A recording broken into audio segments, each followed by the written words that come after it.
Thank you. Good evening. Welcome. Thank you, Professor. Although I wanted to go back to one of your very first films to be seen widely in this country, I want to go back even further to start and ask you what may in some ways be an almost impossible question, but I think it may be in many people's minds. It's certainly in mine. Given what we know about the extraordinary films you've made over the last 35 years, did you at the beginning see your career as a filmmaker going in very different directions? Did you have a different ambition? Ian, if I may call you Ian, neither at the beginning, nor in the middle, nor at the end. I don't think all that much of documentaries, and I went to work for French television because I had flopped after my second fiction feature in France on the Champs-Élysées with a very bad film that deserved to flop. So going to work for French television with a particular unit who were not Gaullist lackeys, that was hard to find. French television. They were very hard to find. One evening Regine and I were just staying with friends, and there was a very nice French filmmaker, she's still around, who said, well, Marcel, how long you been out of a job? I guess you don't have any money at all anymore. Why can't you work for French television? Because I said it's like working for Franco's television.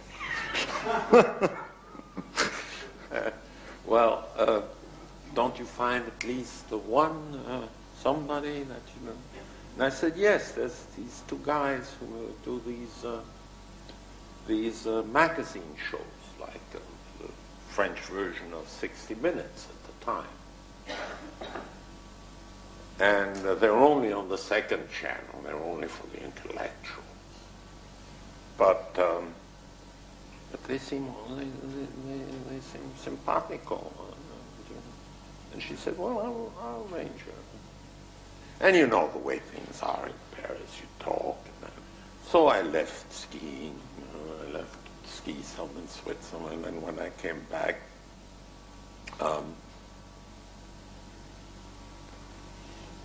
this woman called me and had left a message. She called 6 or 7 times saying, well, yeah, I've arranged a lunch for you for next Wednesday and then for the Wednesday after that with Henri Harris and Alain de Séloué. Who are these two producers? So how did I, after doing that for 2 or 3 years, very happy, not much pay, but enough to pay for the groceries, and was very interesting, completely different world, the world of journalism. Yes. Going and doing very quickly, editing and getting it every week, and then came the moment. It was a very small office in what they call La Maison Ronde in Paris. This funny, strange round house where they had all of radio and television at the time. And they had a small office, and there were about 15 of us. And my two producers always had that. Like that. And here were the telephones. And we were around, there wasn't much room left. And Henri turned to me and he said, at one point, hey Marcel, we have a chance to do whole historical evenings, prime time, for the intellectuals. How would you like to do Munich?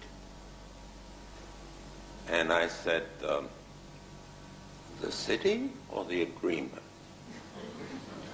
So that got a slight laugh, as it did just now, and now there is the agreement, of course. So Daladier was still alive at the time. So, of course, was Anthony Eden and quite a few others.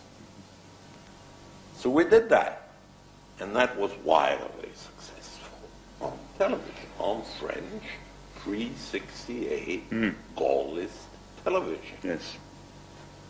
Except that all these rave reviews said it's all due to the subjectivity and the point of view of André Harris and Alain de Sédoué, who only saw the film when it was finished.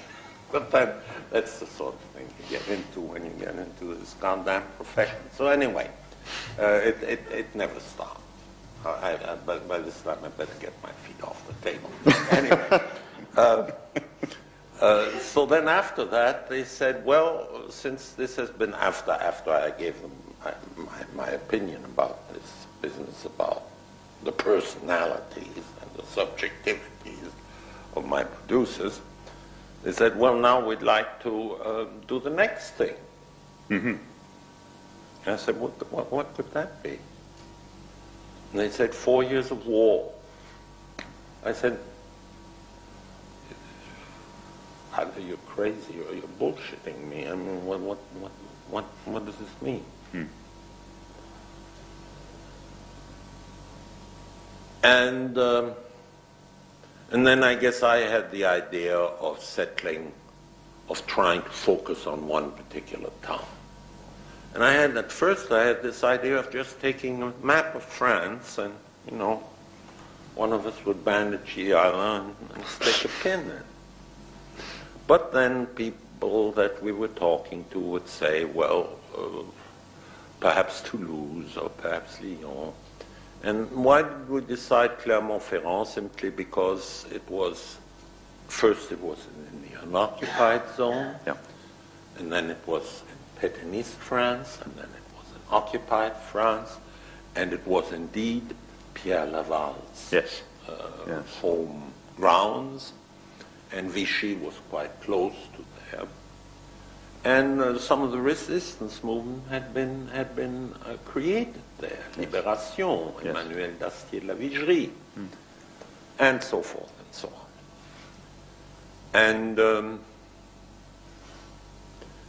And then events happened, which at the end of, I think, 15 weeks and 15,000 people having been out on strike. Actually, what we were asking for was liberty from the Ministry of Information and from the Ministry of Finance. Actually, what we were asking for was the statute of the BBC. Yes. Quite explicitly. I remember people making speeches about saying what the hell is so revolutionary about wanting something that the BBC has had since 1927. And we lost that strike. And because we had been strike leaders, we were then out on our ears. Had you already started the film at that stage? Well, no. But yes. we'd gone to, André and I had gone to Clermont-Ferrand a couple of times and met a few people and taken a few. But no, I don't like to see a lot of people before I start filming because I want to be surprised. Yes. Perhaps one of the things we want to talk about. So I slid into this. I didn't think it was a terrific idea at first because, for one thing, I thought that the Munich film had demonstrated quite effectively and quite well the weakness and the cowardice of the Western democracies in the face of fascism. And I didn't see why we should keep on masochistically beating ourselves and rather have gone off to do the Kennedys and the missile crisis or something like that. But I was stuck with it, And after we had been fired, I went to work for German television in a very boring office job with a man I didn't get along with very well, and whom I also found very boring. And so one day, and he was trying to get rid of me as much as he could. So one day I said to him, listen, there are those two guys who are out of a job. They have a small thing in Switzerland. Maybe we could co-produce with them the project we had before we were kicked out. And that's how Sorrent Pitié got made for German and for Swiss television.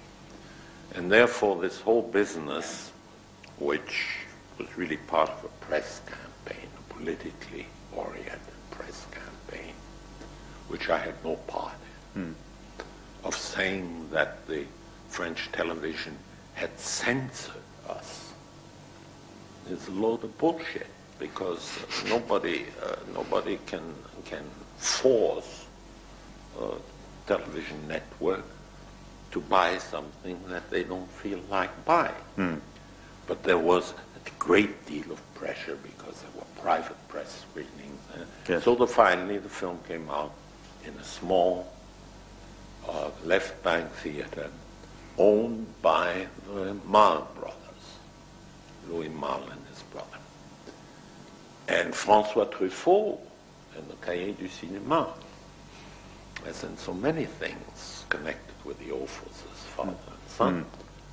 François was the man who made it possible. He made the right phone calls at the right time. I was still in Hamburg at the time. And so finally, we skirted by the French Film Censorship Board, which was also still in existence, but no longer in the hands of André Malraux. Yes, yes. Who, of course, would never have allowed the film to be shown. And then it was a triumph. That's the story. So in a way, it was an indirect product of that great revolution of 68. Oh, very much so. Very much so. Which is, and although ORTF was right at the heart of a lot of the controversy at that time, the demand to change it and stop it being a girlless mouthpiece. Well, our strike was the only one that was lost, you know, in the Pompidou, in order to get the French workers working again and to get the French students studying again. You gave them everything they want. But not ORTF. Oh boy, no. Quite the opposite. It took a long time for it to be shown on French television. Well, it took, this was also based on a misunderstanding, because they didn't really, people who thought this didn't really know our president, our socialist president, François Mitterrand.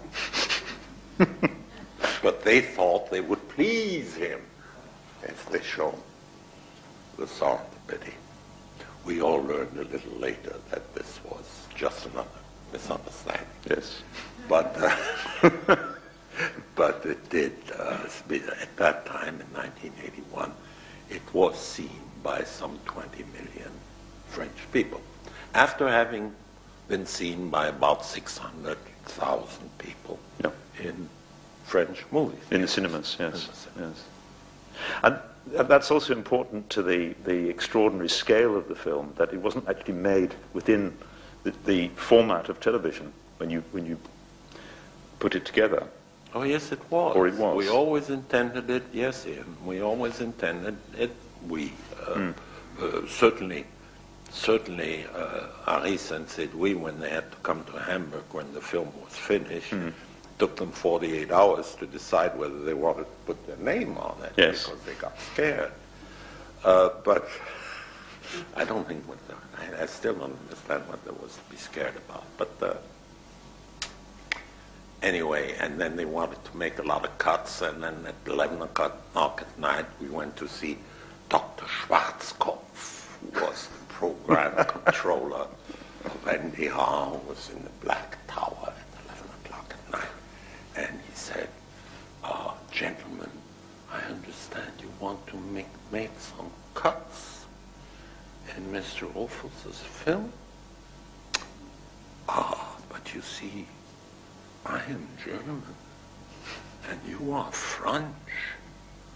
Do you really mean that you, la grande nation, representatives, he was having a lot of fun. Do you really mean you, the representative of la grande nation, are going to censor your own director? No, sir. No. You can't do that. So not only was I financed by German television, but at that time I was protected by German television. Didn't last very long, but it lasted some time. I can see this probably developed your sense of irony even further. Your already developed sense of irony. Ah, well, yes, there's been plenty of occasions to do that, I think for all of us, because what other choice do we have in this? Well, I don't find a great many masters to admire in documentaries. I do have some friends, Frederick Wiseman, and some people who are having great success making subjective and pushy films, even though they're not Jews. Very pushy films at the present time and having 20-minute ovations in Cannes. I feel proud of that because Michael Moore in some way is he said so, feels that I'm his godfather, as you know. So, where were we? Yes. Let me go back to The Sorrow and the Pity, because I think, again, this is a film that's become legendary in many ways. And over the years, of course, as we look back at it now, it only runs in open doors. Yeah. I think the only interesting thing about I heard you pointed out a while ago, and it may sound a little bit vainglorious, but I agree with you.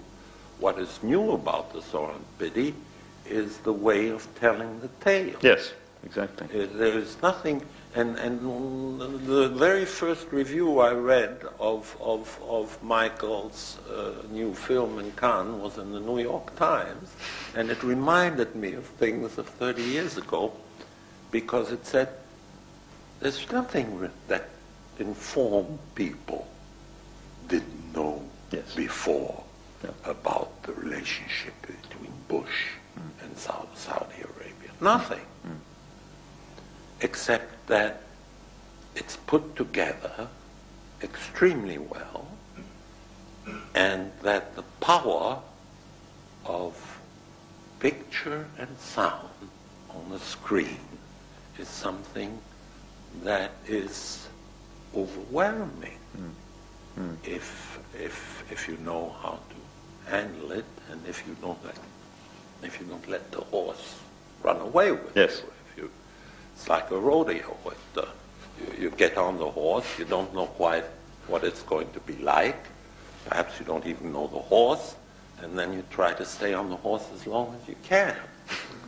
And if it doesn't throw you, perhaps after a while it will be tame.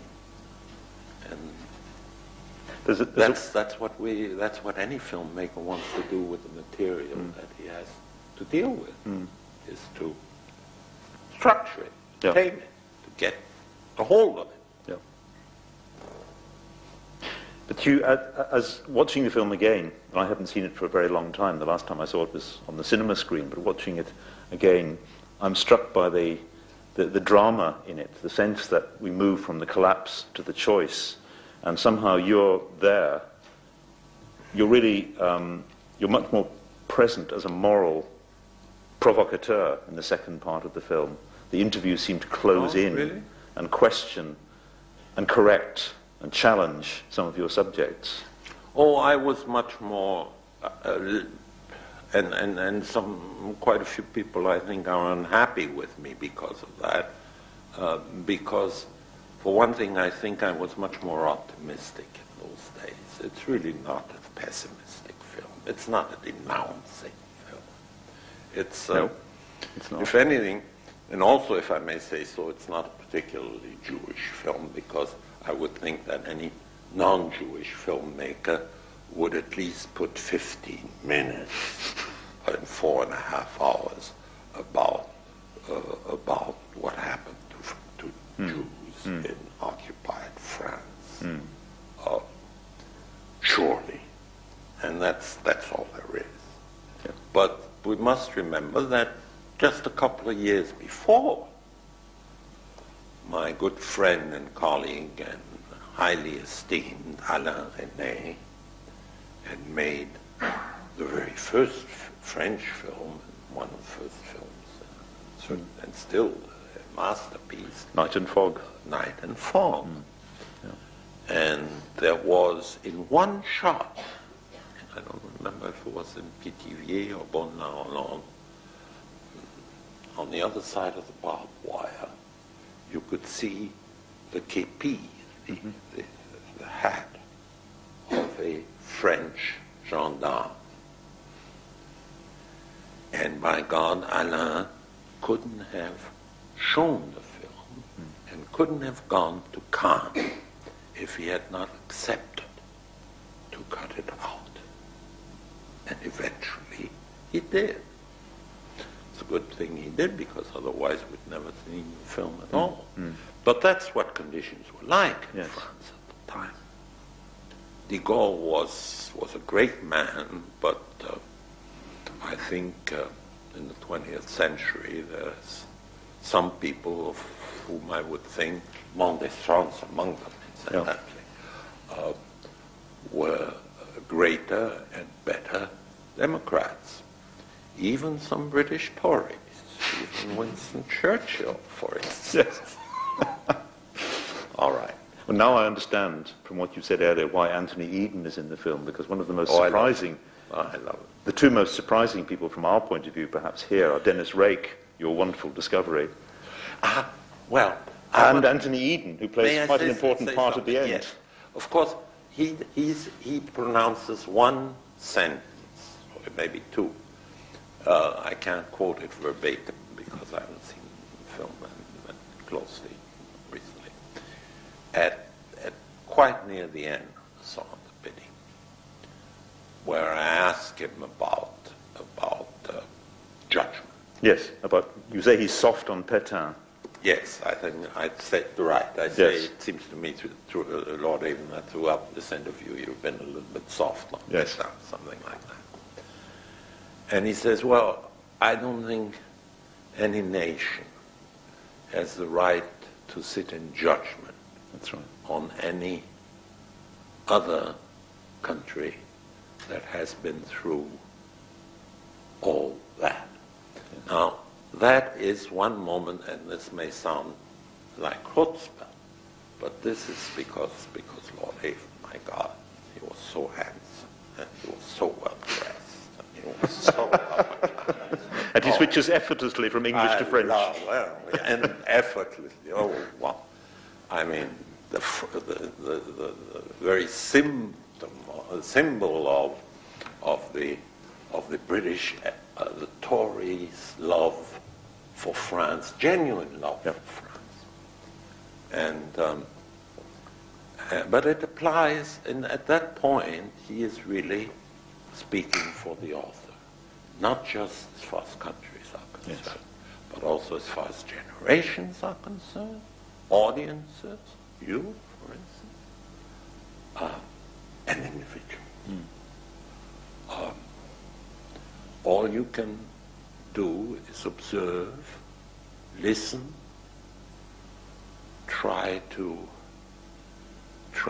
form impressions from one moment to the next, and then try to put it all together. But certainly not, and this is, of course, the basis of the misunderstanding about this, the very basis, and you're right, it does have to do with 68.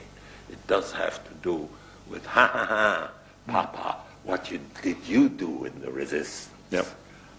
The revolt of the young against the old, and I bet you didn't do all that much. You weren't really a hero, were you, Daddy?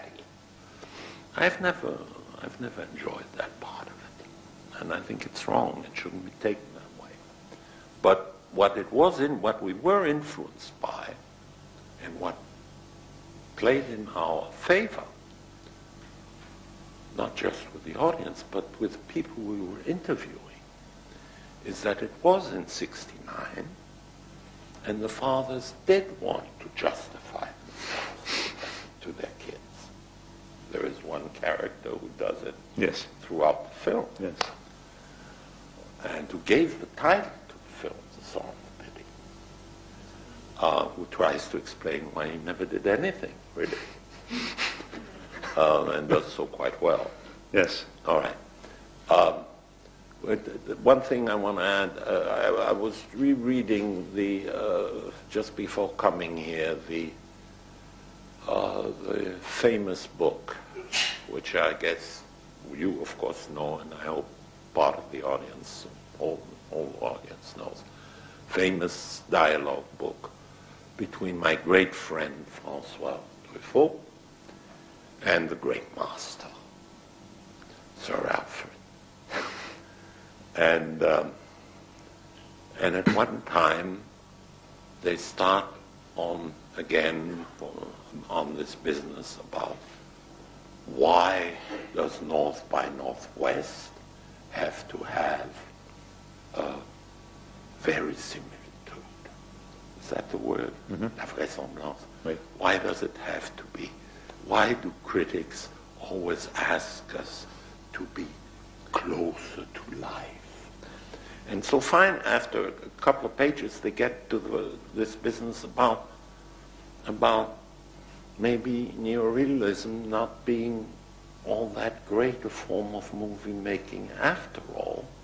And then sliding still down a little further, they get to documentaries. and then Sir Alfred has this wonderful closing conclusion. He says, well, you see, in documentaries, of course he was a repressed Catholic, as we all know. In documentaries, you really have no choice. God is the master. But in our kind of filmmaking, we are the gods. Yes. At least for a little while. Yes. Yes. And my whole effort has been to acknowledge this, also because I'm my father's son, Yes. who had the same opinion of documentaries. To acknowledge it, and then for 40 years to fight against this idea of cinema verite and this puritanical idea about